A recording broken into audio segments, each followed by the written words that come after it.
गांव से कुछ ही दूर एक सोने की खदान थी। उस बड़ी गुफा के चारों ओर सोना ही सोना फैला हुआ था और उनके बीचों बीच एक छोटा सा हीरा चमकता रहता था। खदान के पास ही एक छोटा सा गांव बसा था। गांव के लोग उस खदान के पास जाने से कतराते थे, क्योंकि कहा जाता था कि अगर कोई उस हीरे को छू ले तो उसमें छिपी आत्मा जाग जाती है। इसी डर से कोई भी वहाँ जाने की हिम्मत नहीं करता था। उसी गाँव में राय स्टार अपने छोटे बेटे बंटी के साथ रहता था। बंटी अक्सर अपने पिता से पूछता, पापा उस खदान के पास ऐसा क्या है कि सब लोग वहाँ जाने से डरते हैं? राय स्टार हर बार उसे डांट कर चुप करा देता और कहता कि उस जगह के बारे में ज्यादा सवाल मत किया करो। एक दिन बंटी का दोस्त चिंटू उसके घर घूमने आया। रात को सोते समय बंटी ने उसे चेतावनी दी, मेरे पापा कहते हैं कि उस खदान के पास कभी मत जाना। चिंटू ने कुछ नहीं कहा और दोनों सो गए। आधी रात को अचानक चिंटू की नींद खुल गई। उसे खदान की दिशा से किसी लड़की के गाने जैसी धीमी आवाज सुनाई दी। वह डर गया, लेकिन जिज्ञासा के कारण आवाज के पीछे पीछे चल पड़ा और खदान के पास पहुंच गया। वहाँ चारों ओर सन्नाटा था। तभी हीरे में से एक रहस्यमयी आवाज आई, चिंटू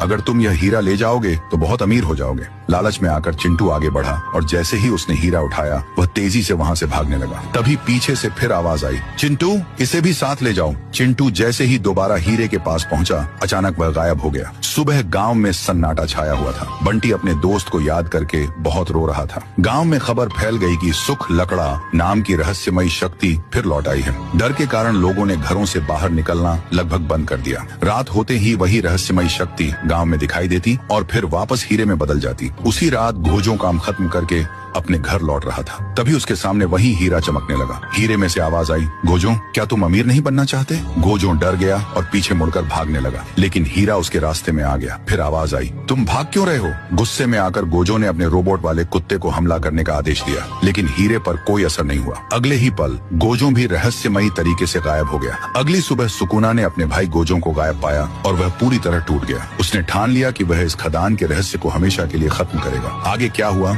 जानने के लिए इस चैनल को सब्सक्राइब करें।